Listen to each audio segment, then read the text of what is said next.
à prendre en compte. Donc, après ça, en fait, quand on parle d'uniformité aussi, généralement, vous pouvez simplifier une mise en page en prenant quelques secondes pour définir vos styles, la grosseur, la position et tout ça, en vous forçant à respecter ces normes graphiques dans l'ensemble de votre document. Donc moi, c'est-à-dire qu'avant de réaliser le cours, je m'assieds quelques secondes de dire, OK, je vais utiliser la numération, je vais utiliser l'énumération, pardon, donc je vais mettre 1, 2, 3. Ensuite, je mettrai ça en bleu, je mettrai mon texte en bas, là, et je mettrai des images à côté, juste là, pour un peu représenter un peu ce que je suis en train de dire. Et voilà, et je me force à respecter ça, dans la mesure du possible. Donc, c'est un peu ça. Vous pouvez vous asseoir ça et faire ça, en fait. Après, nous avons le rythme. L'uniformité dans les styles typographiques, tic, la structure du document, il vous permet de créer des repères visuels dans la mise en page. Ça se rapporte un peu à ce qu'on vient de dire. Et ça se rapporte encore à la cohérence. Donc, aussi, il faut savoir que la distance entre les éléments a autant d'importance que les éléments graphiques eux-mêmes dans le rendu visuel d'une page. En utilisant toujours les mêmes espacements, vous assurez un flux constant de lecture, en fait. Donc, c'est un peu ça. Vous voyez, j'ai une structure bien définie. L'espacement entre les mots ici est la même, par exemple. Enfin, le même en espacement. Donc, le rythme ici, c'est bien disposé, c'est la même chose. Voilà. Donc, je garde toujours un espace là. Et tout. Voilà.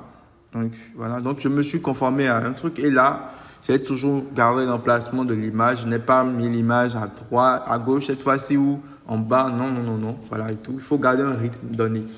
Vous allez remarquer que tous ces trucs-là sont intrinsèquement liés. Mais voilà. On passe à la simplicité dans le design. Less is more. Less is more. En fait, c'est un concept que les Américains utilisent et c'est ce qui leur permet de cartonner. Ne sous-estimez jamais le pouvoir de la simplicité. La solution la plus facile à améliorer, pour améliorer une mise en page, n'est pas de chercher ce que vous pouvez ajouter, mais bien ce que vous pouvez enlever pour renforcer le visuel. Votre rôle ici, c'est de faire une création qui vous permet de communiquer, de faire passer un message, d'accord, en ne surchargeant pas trop. Et tout, quand c'est trop surchargé, on a du mal à lire. Parfois, on n'a même pas envie de lire, tout simplement.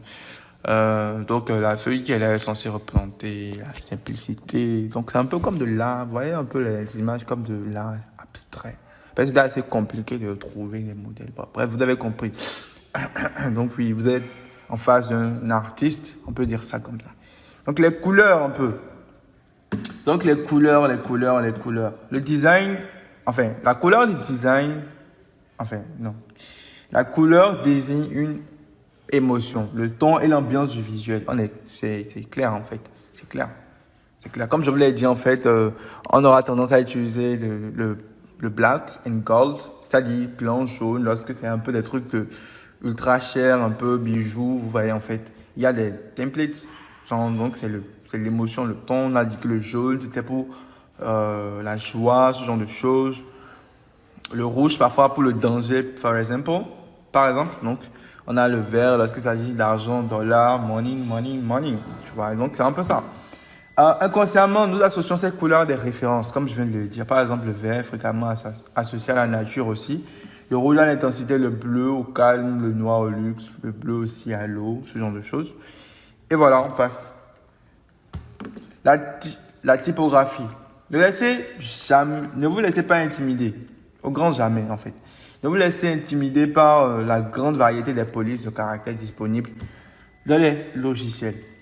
Dans le doute, optez pour des polices classiques comme Helvetica, Futura et tout ce qui est là, Univers et tout, qui sont toujours des valeurs sûres. Pour ceux qui font du web, on vous parlera de police web sécurisée.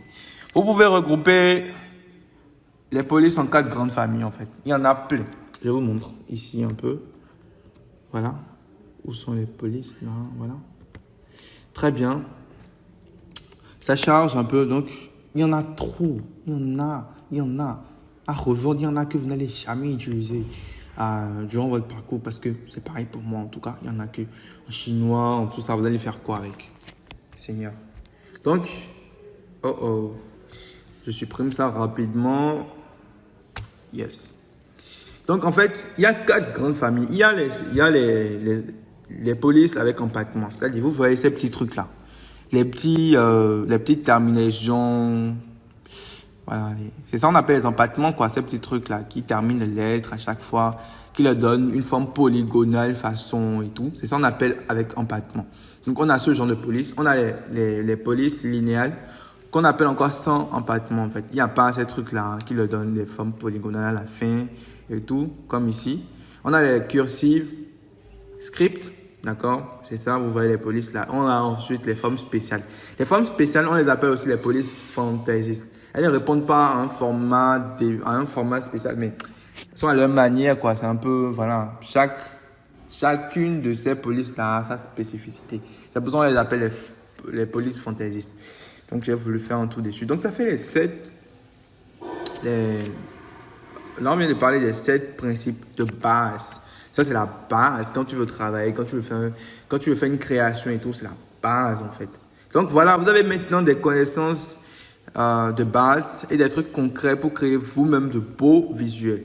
La prochaine fois que vous créez un outil de communication, comme une affiche, un truc comme ça, gardez en tête ces 7 éléments et vous pourrez ainsi être confiant de la qualité de votre mise en page, en fait. C'est très bien. Il y a un ouvrage, enfin, tout ceci a été extrait d'un ouvrage, quand même, que j'ai lu. Donc, je ne sais pas, je mettrai le lien, peut-être en description, pour vous. Je verrai bien. C'est nécessaire, mais je pense que c'est déjà bon. J'ai su résumer correctement et tout.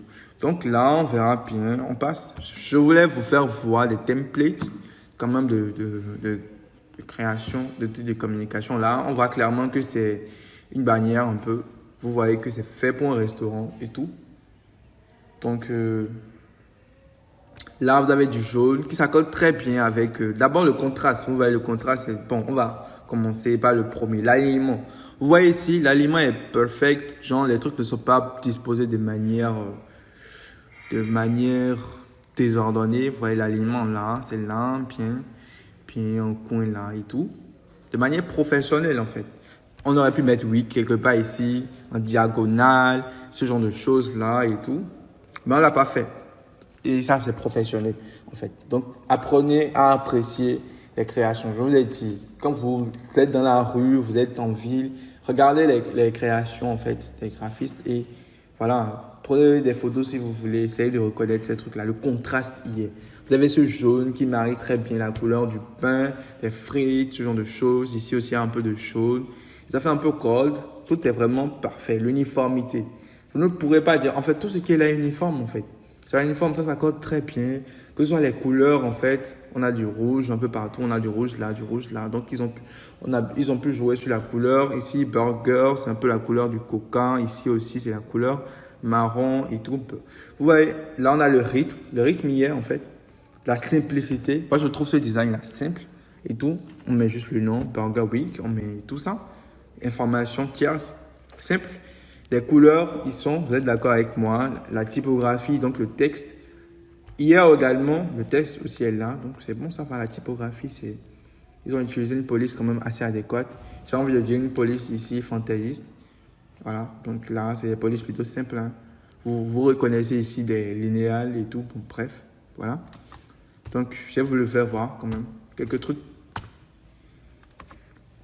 comme ça. Oups, voilà, un peu, vous voyez comment c'est très simple, c'est beau, c'est minimaliste. Ça permet de communiquer, vous voyez l'alignement, tout ça. Donc, quand vous prenez les créations maintenant, essayez de voir en fait quels sont les principes qui ont été respectés et tout. Mais voilà, tout graphiste qui se respecte, voilà, ça quand même. Même si vous ne vous en rendez pas compte. Donc, ensuite, voilà, ça c'est ce qu'on appelle une brain board. On a parlé dans une vidéo sur les lexiques. Voilà, c'est ce qu'on appelle une brain board. Ça représente un peu tous les articles, je suppose, du restaurant. Donc. Et là, vous avez un peu tout ce qui est présenté là et tout ça. Donc, on va passer là. Donc, vous voyez, c'est toujours le même format et tout. Tout est respecté, tout ça et tout. Donc, ça doit être simple. D'accord, mais il y a certains principes qu'il faut respecter impérativement, en fait. Très bien. Donc, on se retrouve pour la prochaine vidéo. Allez, bye bye.